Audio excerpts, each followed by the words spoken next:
Well, here we are, just days away from the primary election. The work we've done and continue to do, is it enough? I don't know. Only time will tell. But this I do know.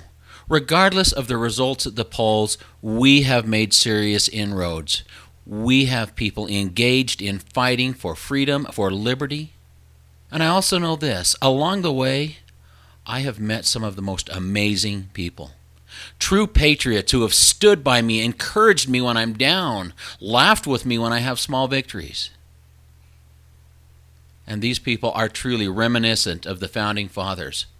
Jefferson, Madison, Franklin, and on it goes. It is my privilege and my pleasure to number them among my friends. So where are we in this campaign? I really think that the whole thing can be summed up in 3 newspaper articles that were published in the Idaho State Journal. So I want to touch on these just a little bit. The first one is a couple of weeks old now. It is a report of a speech that Kelly Packer gave to the Pocatello Rotary Club. In this speech, Miss Packer spoke about those things which she is most proud of in her legislative career. She spoke about the Idaho Healthcare Exchange. She talked about how it is such a good thing for the people of Idaho because they pay only a 1.5% fee. She talked about her stand against abortion. She talked about her method of legislating and making decisions. She also talked about her disappointment in not being able to get more federal money to work on our roads and bridges. And finally, she talked about child advocacy centers, which she helped to create. She's proud of these because they offer counseling for children of abuse. She also thinks that they are a wonderful thing because it opens the door to more federal funding. Now, I wrote a response to the Packer article, and it was published in the Journal just a few days ago. And what I would like to do is set the record straight. The one thing I want to point out is that all of my claims were verified either by turning to the Constitution of the United States or by turning to the actual language of the Healthcare Exchange bill itself or by going to public records. First of all, the exchange. Packer says that we only pay a 1.5% fee. Well, that's part of what we pay. You see, in addition to the fee that the exchange charges to the insured, it charges another undisclosed fee to the insurance companies. Now, these companies will increase our premiums in order to cover that new operating cost. Now, in addition to that, we were told that the exchange would cost $20 million to set up. We were told that this was a good thing because it would be federal money and not money from Idaho's pockets. Now, my friends, who in the world funds the federal government if it's not taxpayers from the various states? Idaho included. But it gets worse than that. You see, in typical government fashion, their $20 million estimate has now grown and is rapidly growing to nearly $100 million. Our state keeps going back to the federal tap for more and more and more. Now, the federal government has committed to fund our exchange for an additional 2 years, so that cost will certainly rise to hundreds of millions of dollars. So the real cost to Idaho? Well, there's the 1.5% fee that didn't exist before the exchange. There's the increased premiums that didn't exist before the exchange. And there's hundreds of millions of dollars of wasteful government spending, new government debt that probably won't be paid off before my children's children are my age. This is irresponsible government at best. This is big government, small-minded legislation. Now, what would my solution be? You see, the unknown fact by most of the people is that you do not have to buy your insurance through the exchange. You can still go directly to your insurance company and buy your insurance. And if you do that, there are no fees. How about that? All you pay is your premium. The state should have informed the people, forget the federal exchange, go directly to your insurance company and buy your insurance.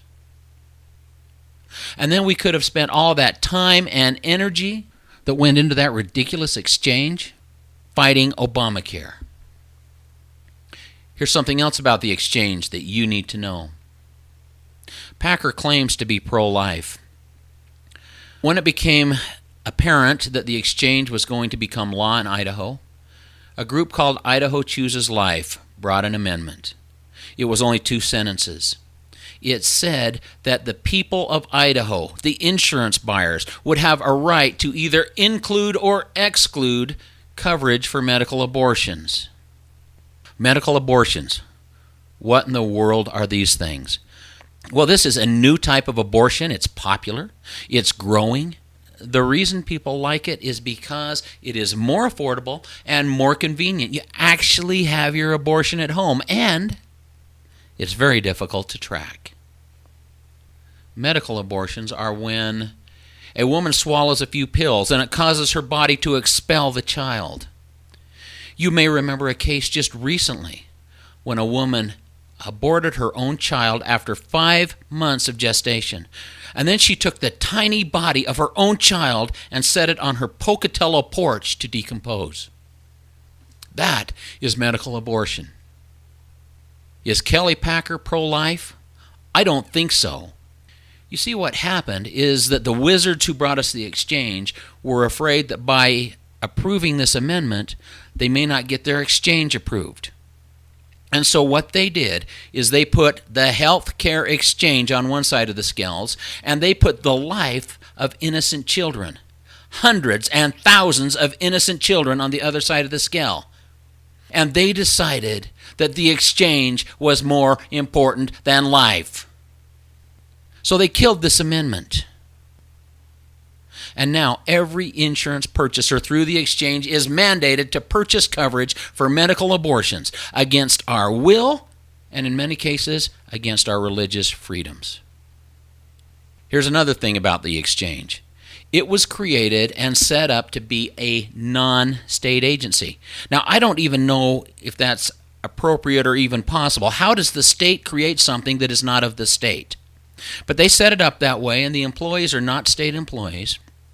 And as a result, our legislature and the people of Idaho have no oversight, no control, no say. The exchange has extreme latitude, and it will do what it wants, when it wants, and we cannot do anything to stop it. Here's another interesting fact. The language of the exchange itself says that the exchange shall not encumber state funds. And yet, in its first year, it borrowed nearly $500,000 from the state of Idaho, showing that it has absolutely no regard for the rule of law. Now, with regard to Kelly's belief that more federal money for roads and bridges is a good idea, I say, man, we have got to tighten the belt somewhere, and it should start right here in Idaho. Let us lead the country instead of be a detriment to it. I say no more federal funding. We will find a way. You see, we can't afford to continue doing this. By doing this, we are robbing from our children's future. Kelly Packer wanted to increase sales tax by taxing internet sales. You know what? We live in a state where the people are paid lower wages than in virtually all other states. We live in a state where we have high unemployment. We live in a state where we pay high taxes. And Kelly wants to add more. I will not increase taxes. I will fight to reduce taxes, because in a low-tax environment, prosperity occurs. Kelly's proud of her child advocacy centers, and I recognize the need for children who are abused to receive the counseling that is necessary for them to heal.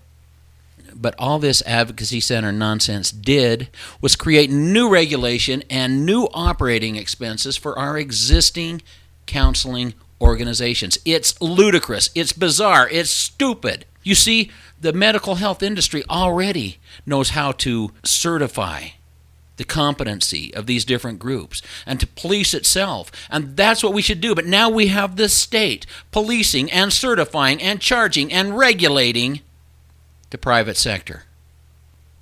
It's ridiculous. And why did we do this? Kelly Packer said that it opens the gate to more federal funding, more federal spending, more unresponsible debt, more ridiculousness, more stealing from our children. I will not do that. Now, of the 4 things that she is most proud of, the exchange, roads and bridges, sales tax, and child advocacy centers, 3 increased government spending and debt, 2 increased regulation and the cost of doing business in Idaho, and 1 would increase taxes. Is that the kind of legislator you want? Now, just today, Kelly Packer wrote a response to my response, and I would like to just briefly touch on that. First of all, she wrote, and I quote, "I have found that the effective way to govern as a legislator is to let my own principles guide me and always act in what I believe is the best interest of my constituents. My opponent, Lance Earl, would take a very different approach to legislating than I have in the last 2 years." You know, this is the one thing Kelly says that I absolutely agree on. My approach would not mirror hers in any way, and I'm going to tell you why. In the words of our founding father, Daniel Webster, quote, "It is hardly too strong to say that the Constitution was made to guard the people against the dangers of good intentions." Unquote. He says that the Constitution was created to guard us from the good intentions of stupid government. Kelly Packer says that she legislates by her own principles. Now, this is the 3rd time I heard her say that. She says, I would do it different. Yes, I would. And so when a legislator legislates according to their own principles and beliefs, is that not legislating according to their best intentions? She says I would do it differently, and certainly I would. I navigate by the Constitution of the United States. Now, there's one more thing that I need to mention because it is a blatant lie. It was written only to create fear in your minds, to paint me as some kind of a radical. And she wrote this, I quote, "My opponent openly supports abolishing the Federal Reserve, returning to the gold standard, and taking away the right to vote for our United States senators by repealing the 17th Amendment." I have never said such thing. I have never written such thing. I don't even remember dreaming about it. And the last one she said is so opposite to my beliefs that I can't believe that she had the audacity to lie in such a blatant and obvious manner.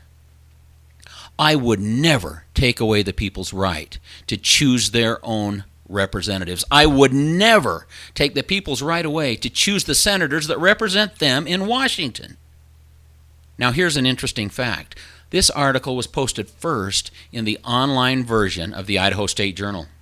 Someone alerted me to this, and I contacted Ian Fennell, editor at the Journal, and I pinned him down because somebody isn't fact-checking anything. The very next day, this article came out in print. Now, in the print version, this line was removed, and it was only removed because Kelly Packer got caught in a lie. But the point is clear. Kelly Packer lied. She knew she lied. She published that lie. She submitted it to the Idaho State Journal, and she was willing to let it fly. She also willingly removed that lie, but only after she got caught. Now, one final point about the Kelly Packer articles. If you look at both of these, you will see that she makes claims that she does not substantiate or verify. Compare that with mine, and you will see something very, very different. Now, there are a couple other things that I'm going to fight for.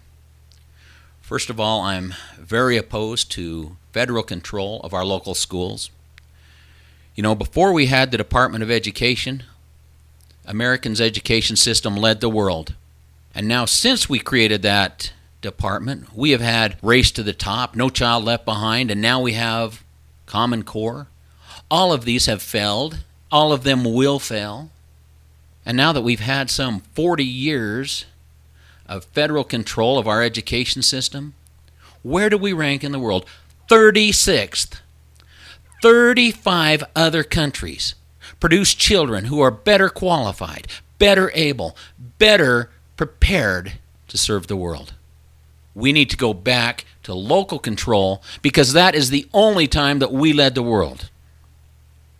The other thing I'm concerned about is federal control of our state lands.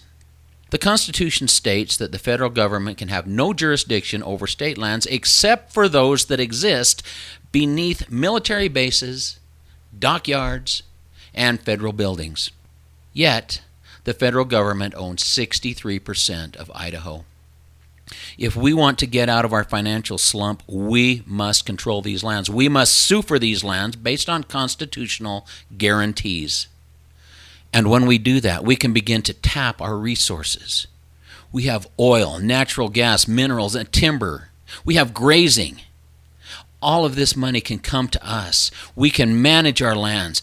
We can contract the harvesting of our resources out to private businesses, and the businesses will grow, and the businesses will hire more people, and incomes will rise. We can become like North Dakota or Texas, where they have control and are managing their resources well, and where they are in boom, where they have very low unemployment, very high wages, and a healthy government. Now, my friends, I'm leaving this to you as my last communication before you go to the polls. I hope that you will consider this.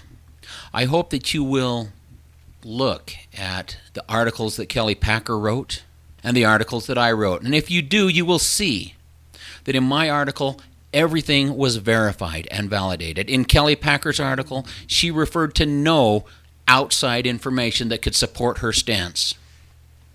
And finally, this. From the beginning of my campaign, I have asked Kelly Packer to constitutionally justify her actions with regard to Obamacare, Common Core, and abortion. She refused. I asked her to join me in a debate. I made it so fair that I thought she couldn't refuse. I promised to limit the topics to only those 4 items that she brought up in her initial Idaho State Journal article. I said that there would be no moderator to twist or spin the thing, that we would simply take turns calling on people from the audience to ask questions, and then we would each answer in turn. She said no. Now, both of these things, my request for her constitutional justification and my request for a debate, are public record. They are on Facebook, and I can provide them to you if you don't believe me. So I would have you ask this question. If a legislator is so sure of her position, if she is so certain that she is correct in what she is doing, why will she not come out and defend it? I'm Lance Earl. I'll see you soon.